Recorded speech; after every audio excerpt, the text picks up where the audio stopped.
بچے کو انگلی پکڑ کے لے جا رہے ہیں. فلما بلغ معه السعی، قرآن کہتا ہے جب بچہ انگلی پکڑ کے باپ کے ساتھ چلنے کے قابل ہوا، اس وقت ابراہیم علیہ السلام کو خواب آیا اسے ذبح کر دو. یہ نقطہ قرآن نے کیوں بیان کیا کہ بیٹے سے باپ کی محبت اس وقت جوش مارتی ہے جب بیٹا باپ کے ساتھ انگلی پکڑ کے چلنے کے قابل. اب وہ اس کے ساتھ محفلوں میں جانا شروع ہوتا ہے. جب تک اس سے چھوٹا تھا تو وہ ماں کی آنکھوں کا تارا ہوتا ہے، باپ تو اسے دور کرتا ہے. دیکھا ہوگا نا آپ نے، باپ بچے کو پیار کرتا ہے، جیسے بچے نے کچھ کیا لو بھائی اماں کو پکڑا دو. ٹینشن کون پالے؟ ماں پالے. لیکن جب وہ کیا ہوتا ہے، بچہ انگلی پکڑ کے باپ کے ساتھ چلنے کے قابل ہوتا ہے، پھر باپ کی آنکھوں کا تارا بنتا ہے. اللہ فرماتے ہیں فلما بلغ معه السعی، جب وہ بچہ انگلی پکڑ کے باپ کے ساتھ چلنے کے قابل ہوا، محفلوں میں جانے کے قابل ہوا، تو اللہ تعالیٰ نے ابراہیم علیہ السلام کو 3 دفعہ خواب دکھایا. عرفہ کے دن اور بقرعید کے دن، اور اس سے ایک دن پہلے 8 ذی الحجہ کو 3 خواب آئے کہ اس بیٹے کو اللہ کے نام پہ ذبح کر دو. ابراہیم علیہ السلام جس مقام جب گئے ہیں جہاں چھوٹا شیطان، درمیانی شیطان، بڑا شیطان، یہ چھوٹے بڑے درمیانی نہیں تھے، یہ شیطان ایک ہی تھا. لوگ سمجھتے ہیں یہ ذرا کم کوالٹی والا شیطان ہے، یہ تھوڑا سا مہنگا والا ہے، یہ زیادہ بہکاتا ہوگا، یہ تھوڑا سا جاپان سے منگوایا ہوگا یہ والا شیطان، یہ زیادہ خطرناک ہے. یہاں 2 غلط فہمیاں ہیں، ان کا ازالہ کر دینا چاہیے. ایک تو یہ کہ چھوٹا بڑا شیطان صرف ایک علامت کے طور پہ، کیونکہ وہ تینوں ایک ہی جیسے ہیں تو خلط ملط نہ ہو جائے، یہ اس لیے بیان کیا جاتا ہے. دوسری بات یہ کہ وہاں شیطان عملی طور پر موجود نہیں ہے، وہ پتھر ہے جو تبدیل ہوتا رہتا ہے، وہ ایک نشانی ہے پتھر کی یہاں تھا شیطان، تاکہ رمی کرنے میں آسانی ہو. لوگ اس پتھر ہی کو شیطان سمجھنا شروع کر دیتے. سمجھ رہے ہیں بات کو؟ لوگ کیا کرتے ہیں، لوگ سمجھتے ہیں کہ یہ پتھر جو ہے نا یہی شیطان ہے. وہ شیطان نہیں ہے پتھر، بلکہ وہاں شیطان نمودار ہوا تھا حضرت ابراہیم علیہ السلام کو بہکانے کے لیے. حضرت ابراہیم نے شیطان کو کنکریاں ماری، کنکریاں. دوبارہ نمودار ہوا، دوبارہ کنکری ماری. تیسری دفعہ نمودار ہوا، تیسری دفعہ کنکری ماری، اور مینا میں اپنے بیٹے کو لے جا کے لٹا دیا.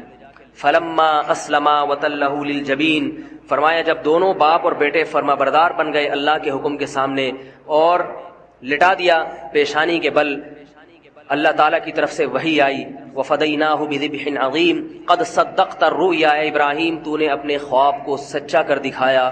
اللہ کو تجھ سے تیرا بیٹا ذبح نہیں کروانا، اس بیٹے کی نسل میں تو محمد صلی اللہ علیہ وسلم نے پیدا ہونا ہے، یہ کیسے ذبح ہو سکتا ہے؟ یہ بیٹا ذبح نہیں ہو سکتا، یہ تو دعاؤں سے آپ کو دیا گیا ہے. ابراہیم علیہ السلام نے بیت اللہ کی تعمیر کے وقت دعا مانگی تھی کہ میری نسل میں ایسے پیغمبر کو پیدا کر، یتلو علیہم آیاتک ویعلمہم الکتاب والحکمہ، جو تیری آیات ان کو پڑھ کے سنائے اور کتاب و حکمت کی ان کو تعلیم دے. اس کی نسل میں اس پیغمبر نے آنا ہے، یہ بیٹا ذبح ہونے والا نہیں ہے. سب سے زیادہ برکت اسی بیٹے کی نسل میں ہوگی. اس سے پتہ چلتا ہے میرے بھائی، اللہ کے لیے جو قربانی دیتا ہے، جس چیز کی قربانی دے گا اللہ اس کی اسی چیز میں سب سے زیادہ برکت دیں گے.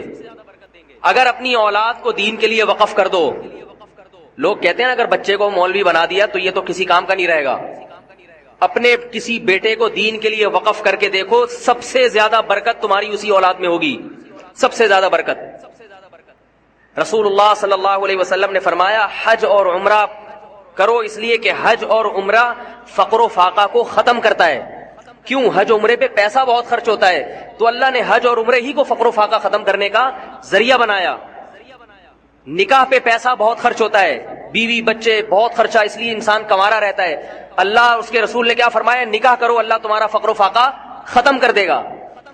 ہر چیز میں یہودیوں کی طرح کیلکولیشن نہ کیا کرو.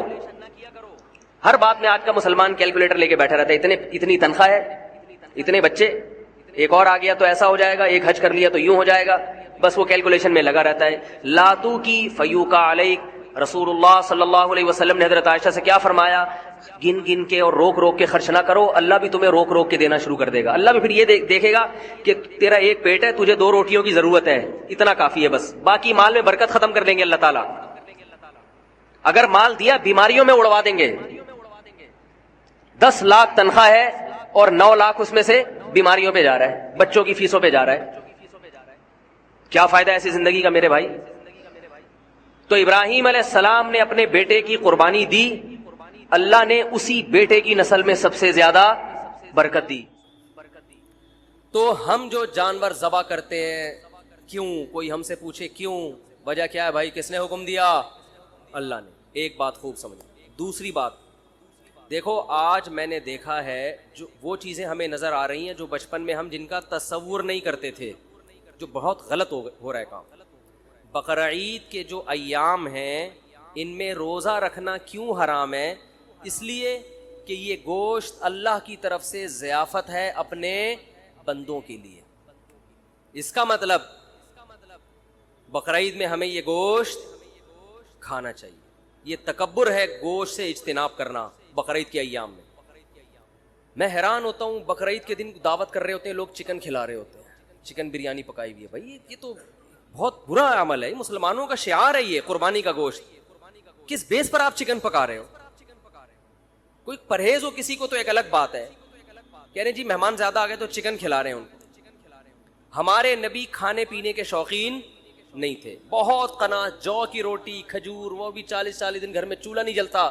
لیکن بقرعید کے دن آپ صلی اللہ علیہ وسلم قربانی کے گوشت کھانے کا اتنا اہتمام کرتے کہ بقرعید کے دن پہلا نوالا جو آپ کے حلق مبارک میں اترتا وہ قربانی کے گوشت کا, کہ اللہ کی طرف سے ضیافت ہے تو ہم گوشت کا انتظار کریں گے. ہمارے ہاں لوگ گوشت کو گوشت کے طور پہ دیکھ رہے ہیں, اللہ کی ضیافت کے طور پہ نہیں دیکھ رہے, اس کو گوشت لے رہیں گے. ایک صاحب ہیں ڈیفنس میں, انہوں نے قربانی کی, ساری قربانی صدقہ کر دیتے ہیں, اپنے گھر میں کرتے ہی نہیں قربانی. میں نے کہا کیوں؟ کہہ رہے یار ہم تو پورے سال گوشت کھاتے ہیں تو اس لیے میں گھر میں قربانی نہیں کرتا, سارا ادھر ادھر, بس گھر میں ہمارا دکان سے ہی آ رہا ہے. یہ بہت بری حرکت ہے. بھائی آپ کو اللہ اس لیے تھوڑی قربانی کروا رہے ہیں کہ پورے سال آپ جو بیچارے دال کھاتے ہیں تو وہ گوشت کھا لیں, اس لیے تھوڑی کروا رہے اللہ قربانی. جب کوئی عزت دار آدمی آپ کو دعوت دے اور کہے کہ ہماری دعوت میں آئیں, آپ پوچھیں کیا پکاؤ گے, وہ کہے میں قورمہ بریانی, اور آپ دعوت سے شارٹ ہو جائیں. اگلے دن وہ فون کر کے پوچھ رہا ہے آپ میری دعوت میں کیوں نہیں؟ آپ کہتے ہیں یار ہم تو صبح شام پیزا برگر کھانے والے لوگ ہیں, بروس کھاتے ہیں, یہ قورمہ بریانی تو یہ ہمارے لیے کوئی اتنی ویلیو نہیں رکھتی, یہ تو ہم اپنے غریبوں کو کھلاتے ہیں. اس کو غصہ آئے گا کہ نہیں آئے گا؟ کیا ہو گیا بھائی؟ او بھائی ابھی اس کے قورمے کو نہیں دیکھا جائے گا, اس کی نسبت دوست کی طرف کی جائے گی کہ میرا بچپن کا دوست ہے, اس نے وہ بے شک دال چاول کھلائے. آپ جائیں گے نوالے بھر بھر کے شوق سے کھائیں, تعریفیں بھی کریں گے. آپ کی ماں نے بھنڈی پکائی ہو ہے, بھائی مسور کی بھنڈی تو بہت اعلیٰ غذا ہے.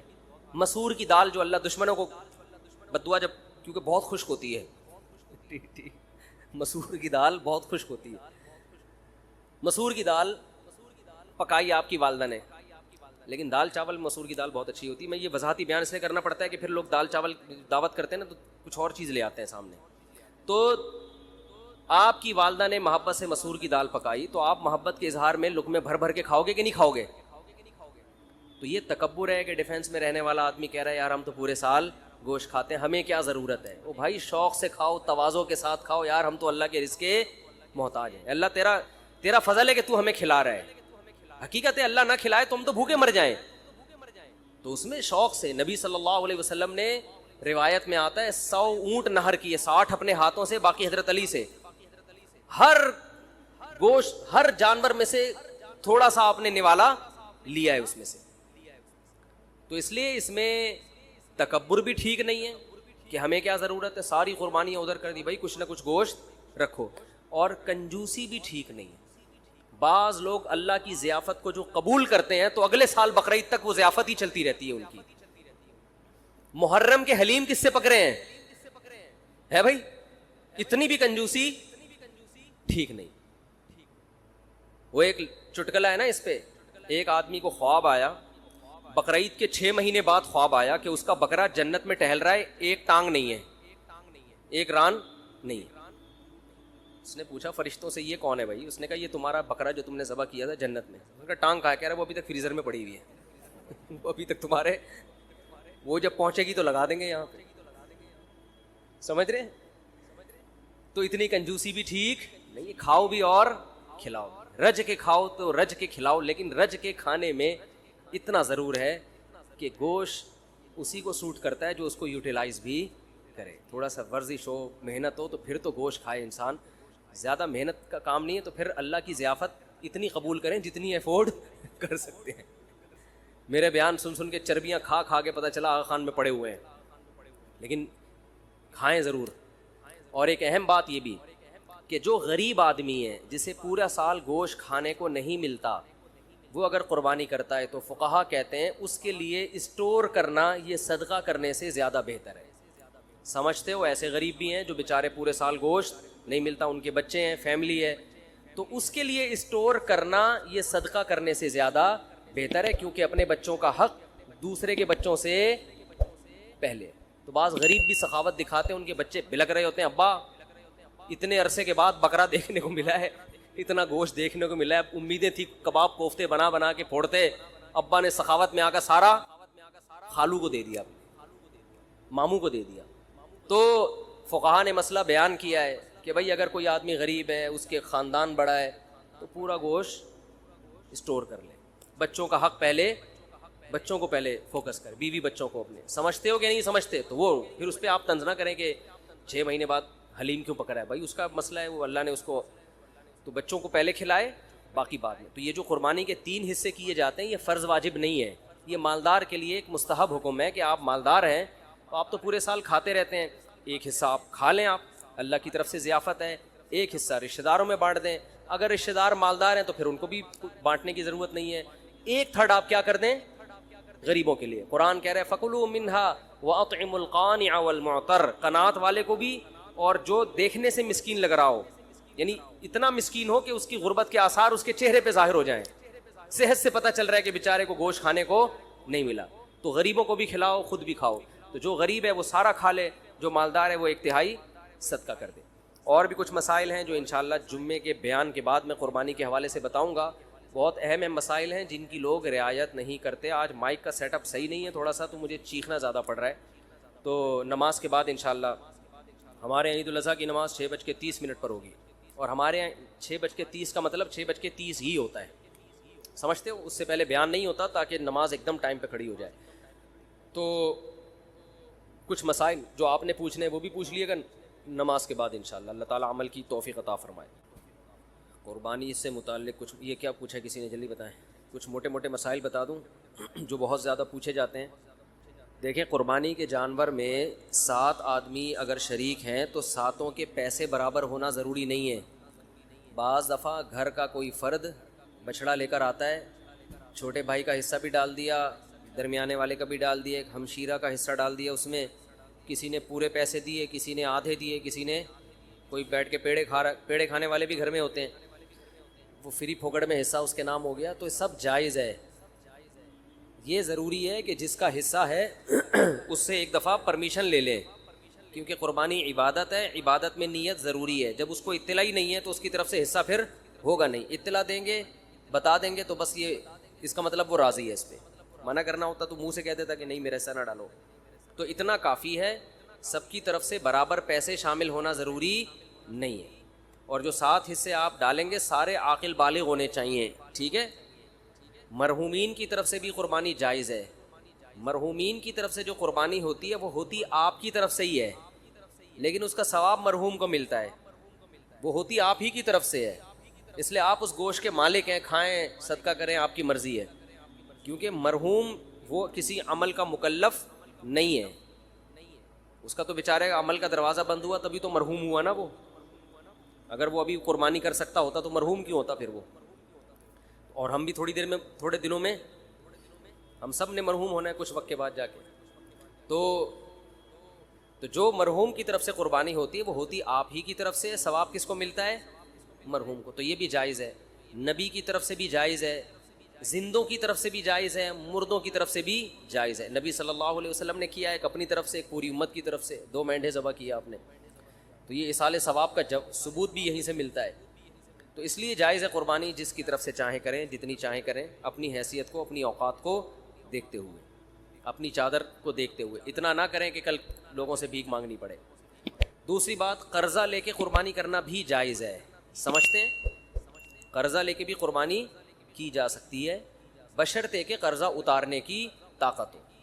ایسا نہ ہو وسیم بھائی سے پیسے لے کے ان کو چوڑے میں ڈال دیا, وہ بیچارہ مصیبت میں آ گیا, اب اس کے ادا کرنے کے پیسے ہیں نہیں, وہ آپ کے گھر کے باہر گھنٹی پہ ہاتھ رکھ کے کھڑا رہتا ہے اور آپ نے اس کو ٹینشن میں دے دیا, تو وہ ایسی ٹینشن کسی کو دینا جائز نہیں ہے. بعض دفعہ یہ ہوتا ہے کہ آپ کے پاس ابھی نہیں ہے پیسے, کل آ جائیں گے, پرسوں آ جائیں گے, آپ کسی سے ادھار پکڑ لیتے ہیں, یار میرے پرسوں پیسے آ جائیں گے, یا ایک ہفتے بعد مجھے مل جائیں گے, یا مہینے بعد مجھے تنخواہ ملے گی, میں تمہیں دے دوں گا, اور یقین بھی ہو دینے کا, تو بعض دفعہ آدمی کر لیتا ہے, کیونکہ قربانی کا موقع تو 3 دن کے بعد نکل گئی نا, قربانی 3 دن کے بعد تو نہیں ہوتی قربانی. تو یہ مسئلہ ہے. تو ایک اہم مسئلہ تو یہ ہو گیا, قرضہ لے کے بھی کر سکتے ہیں, اور کسی کا حصہ, کسی کے پیسے کم ہوں کسی کے زیادہ ہوں, یہ بھی کر سکتے ہیں. ایک اہم مسئلہ یہ بھی ہے قربانی میں کہ گائے کے جب 7 حصے ہوں گے تقسیم کے وقت, تو 7 حصوں کو تول کے تقسیم کرنا ضروری ہے, کیونکہ سود گوشت جو ہے یہ سودی اموال میں سے ہے. جب بھی ڈیوائیڈ کا عمل ہوتا ہے تو اصل میں یہ خرید و فروخت کا عمل ہوتا ہے. آپ اپنا حصہ اس کو بیچ رہے ہیں, اس کا حصہ اس سے خرید رہے ہیں, تو آپ اپنا حصہ کسی کو بیچتے ہیں, اس کا حصہ اس سے خریدتے ہیں. تو یہ تقسیم کا عمل جو ہے نا, اصل میں یہ خرید و فروخت کا عمل ہوتا ہے. گوشت کو گوشت کے بدلے میں خریدا اور بیچا جا رہا ہے, تو شریعت میں جب بھی گوشت کو گوشت کے بدلے میں بیچا جائے گا تو برابر سرابر ضروری ہے. جیسے کھجور آپ نے بیچی اور اس کے بدلے میں دوسری کھجور لی, تو 1 کلو کھجور کے بدلے میں 1 کلو کھجور لے سکتے ہیں. ایک دانہ بھی اوپر چلا گیا تو حدیث میں آتا ہے یہ خالص سود ہے, عین الربا, اس کو کیا کہا گیا ہے, خالص سود. تو کھجور تو ایک مثال ہے, ہر تول کے بکنے والی چیز حدیث سے پتہ چلتا ہے. کھجور چونکہ تول کے بکتی ہے نا, اس زمانے میں کیل کے ذریعے بکتی تھی, آج تول کے بکتی ہے. تو کوئی بھی کیل والی چیز جو لیٹر جیسے پیمانہ ہوتا ہے یا تول والی چیز, ان تمام میں سودی احکام جاری ہوتے ہیں. تو گوشت کو جب گوشت کے بدلے میں بیچا جائے گا تو برابری ضروری ہے. تو جب قربانی کے 7 حصے کریں تو اندازے سے نہ کریں بلکہ تول کے کریں, اور اس میں احتیاط مزید یہ کر لیں کہ ہر حصے میں کلیجی ملا دیں تھوڑی سی. سودی احکام میں یہ بھی ہوتا ہے کہ اگر اس کے مخالف جنس ملا دی جائے تو پھر کمی بیشی جائز ہے. جیسے آپ 1 کلو کھجور بیچ رہے ہو اور ادھر سے لے رہے ہو 1.5 کلو کھجور, تو یہ آدھا کلو کیا ہو جائے گی, حرام ہو جائے گی نا. لیکن اگر اس 1 کلو کھجور میں آپ کچھ اور ملا دیں, 2-4 سیب ملا دیں اس میں, آپ ادھر سے 1 کلو کھجور ہے اور 2 سیب ہو گئے, ادھر سے 1.5 کلو کھجور, تو یہ پھر سود نہیں ہوگا, یہ جائز ہوگا. اس لیے کہ وہ جو آدھا کلو کھجور ہے وہ ادھر سیب کے مقابلے میں ہو جائے گی. سمجھ میں آ رہی ہے بات؟ تو یہ بالکل جائز ہیلہ ہے. تو قربانی کے گوشت میں اگر آپ نے تقسیم کی ٹینشن سے بچنا ہے تو 7 حصے کر کے ہر گوشت میں تھوڑی سی کلیجی ملا دیں. ہر کلیجی میں تھوڑا سا گوشت ملائیں, ہر گوشت میں تھوڑی سی کلیجی. جب شروع میں کلیجی کے 7 حصے کریں, کلیجی پھیپڑے اور جو کچھ بھی ہوتا ہے, تو اس میں 1-2 بوٹی گوشت کی ملا دیں. تو اس میں اگر کمی بیشی ہو گئی تو وہ جائز ہے. اور گوشت کے جب 60 ڈھیریاں بنائیں تو اس میں 2 بوٹیاں 3 بوٹیاں کس کی ملا دیں, ہر ڈھیری میں کلیجی کی. تو یہ سود سے بچنے کا ایک ہیلہ ہے, تدبیر ہے. آج کل چونکہ فنٹر مارکیٹ میں بہت ہیں کلپ بنانے والے جن کو مسائل کی الف بے بھی نہیں پتا اور بیٹھ کے پھینکتے بہت ہیں. تو ہو سکتا ہے میرے اس کلپ پہ کہیں کہ کان ادھر سے پکڑو ادھر سے پکڑو, کیا ہے برابر ہے. تو یہ سود میں ڈالنے کے لیے انہوں نے ہیلہ نکالا ہوا ہے. تو جو کوئی ایسا کلپ بنائے گا اس کی باتوں میں نہ آئے. ہیلوں کی 2 قسمیں, ایک ہیلہ ہوتا ہے حلال حرام کو, ایک ہیلہ ہوتا ہے حرام میں مبتلا ہونے کا ذریعہ, اور ایک ہوتا ہے حرام سے بچنے کا ہیلہ. جو ہیلہ حرام سے بچا لے آپ کو وہ جائز کیا, وہ مستحب ہے. تو یہ سود سے بچانے کا ہیلہ ہے, سود میں ڈالنے کا ہیلہ نہیں ہے. سمجھتے ہو بات کو؟ تو جب بھی گائے کے گوشت کے 7 حصے آپ کریں گے, ہر حصے میں تھوڑی تھوڑی کلیجی ملا دیں. پھر اگر کمی بیشی ہو بھی گئی تو بلکہ تول کے بھی تقسیم کر رہے ہیں تو بھی کلیجی ملائیں, کیونکہ تول میں اتنی ایکوریسی ہوتی نہیں ہے. سمجھتے ہو بات کو کہ نہیں سمجھتے ہو؟ بعض لوگ یہ کہتے ہیں ہم تو گوشت تقسیم ہی نہیں کرتے. بھائی وہ بڑا بھائی نے بولا یار بس میرا حصہ بھی تھوڑا سا مجھے دے دو, باقی سارا خود رکھ لو. تو جب بھی کسی کا حصہ نکلے گا نا تو ڈیوائیڈ ہوگا, وہ 7واں حصہ, پورے 7 حصے آپ کو کرنے پڑیں گے. ہاں ایک صورت میں معافی ہے کہ ایک گائے پورے گھر میں استعمال ہو رہی ہے, سمجھتے ہو, اس کو ڈیوائیڈ کر ہی نہیں رہے آپ. بعض دفعہ گھر کے 7 افراد ہوتے ہیں, ایک ابا اماں, ایک میاں بیوی اور آگے ان کے بچے ملا کے ٹوٹل بڑی مشکل سے آج کل 7 تک عدد پہنچ رہا ہے لوگوں کا. فیملی پلاننگ والوں نے تو گھریلو سسٹم ہی تباہ کر دیا ہے, سمجھ رہے ہو. وہ جو پہلے گھروں میں پورے 2 بچڑے آتے تھے, یہ منجلی آپا کا ہے, یہ چمونی آپا کا حصہ ہو گیا, یہ ممانی کا ہو گیا, یہ خالہ کا ہو گیا, یہ جناب پوتے کا ہو گیا, یہ بہو کا ہو گیا, پوری 2 کٹے ہم دیکھتے تھے لوگوں کے گھروں میں کٹتے تھے. دو بچڑے ایک ہی گھر میں چل جاتے. اب وہ فیملی پلاننگ والوں نے سارے خاندانی سسٹم کی واٹ لگا دی, بچے ہی نہیں ہیں. اور خدا کی قسم جس گھر میں بچے نہیں ہیں, عید بقرعید کا مزہ تو اس گھر میں ہے ہی نہیں. ہمارے بچوں نے 10 دن سے پڑھائی چھوڑ دی ہے. گائے آ رہی ہے, کلابازیاں کھا رہے ہیں, مدرسوں کی شکایتیں آنی, پڑھ کے نہیں دے رہے. ہم کہتے ہیں بھائی بقرعید گزرے گی تو پڑھیں گے, ابھی ہمارے بس میں نہیں. وہ گایوں کے پیچھے بھاگ رہے ہیں. تو بچوں کو انٹرٹینمنٹ ہے بچوں کے لیے یار, انجوائے کرنے تو ان کو, کیا ان میں پڑھائی کا اتنا بوجھ ڈالا. شکایتیں آ رہی ہیں, پڑھ نہیں رہے, ٹلے مار رہے ہیں چھوٹے. ہم کہہ رہے ہیں یار رات کو سوتے ہی کم وقت 2 بجے ہیں, کیونکہ ادھر پوری گائیں آ کے اتری ہوئی ہیں, دمیں ہلا رہی ہیں, ان کے انجوائے کر رہے ہیں نا کہ یار یہ گائے. کراچی والوں نے کہاں گائے دیکھی ہوتی ہے. وہ ایک ویڈیو ہے بنارس کی, اس پہ بیل کے پیچھے پبلک بھاگ رہی ہے. اس پہ نیچے کے پی کے والوں نے, پنجاب والوں نے کمنٹس کیے ہوئے کہ کراچی والوں نے کبھی گائے دیکھی نہیں ہے. واقعی نہیں دیکھی بھائی. گائے تو کھیتوں میں ہوتی ہیں یار, بکریاں شہروں میں تھوڑی ہوتی ہیں. تو ہمیں تو یہی تو سیزن ہے ہمارا گائے بچڑے دیکھنے کا, اور ایسا ایسا بچڑا مارکیٹ میں آ رہا ہے, طبیعت خوش ہو جاتی ہے دیکھ کے. دیکھو ہر گلی میں رونق ہے نا, ہر گھر کے آگے بچڑے بندے ہوئے ہیں, اتنے اونچے اونچے لمبے لمبے خوبصورت, دیکھ کے طبیعت, یہ رونق ہے اللہ کی طرف سے. یہی تو بقرعید کا مزہ ہے, یہی تو تہوار ہے. دیکھو اسلام کے علاوہ جتنے تہوار ہیں نا آرٹیفیشل ہے, مصنوعی خوشی ہے, اوریجنل نہیں ہے. ہندو جو ہولی مناتا ہے, کس بات کی ہولی ہے, کیا ہے, کہہ رہے پتہ نہیں کس بات کی خوشی ہے, مجھے خود بھی ابھی تک پتا نہیں ہے. بس خوشی مناؤ, انجوائے کرنے کی کوشش کرو.